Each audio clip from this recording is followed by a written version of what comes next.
தமிழ்நாட்டில் நடந்த ஒரு அரசியல் மாற்றம். அது இந்த இளைஞர்கள் ஒவ்வொரு காலகட்டத்திலையும் ஒரு மிகப்பெரிய அளவுல ஒரு மாற்றத்தை எதிர்பார்த்தார்கள்.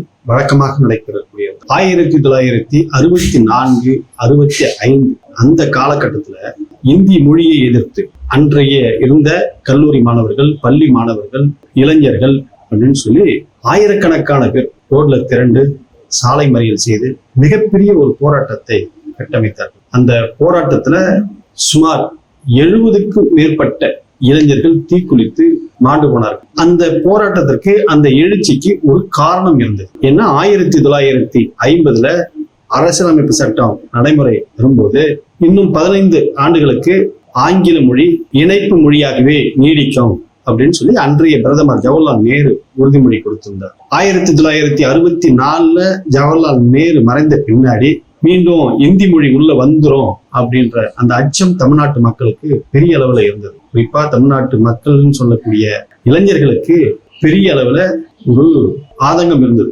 இந்திய உள்ள விற்றக்கூடாது, இந்தி மொழியின் மீது நமக்கு மிகப்பெரிய ஒரு எதிர்ப்பு மனநிலை இருந்தது. அதுக்கு எதிர்ப்பு தெரிவித்து 64, 65 அந்த காலகட்டத்துல மிகப்பெரிய அளவுல சாலை மறியல், பேருந்து மறியல், ரயில் மறியல் அப்படின்னு சொல்லி பெரிய போராட்டம், தமிழ்நாடே அப்படியே ஸ்தம்பித்து போயிருந்தது அப்படின்னு தான் சொன்னாங்க. அந்த போராட்டத்துக்கு அதுக்கு ஒரு காரணம் இருந்தது.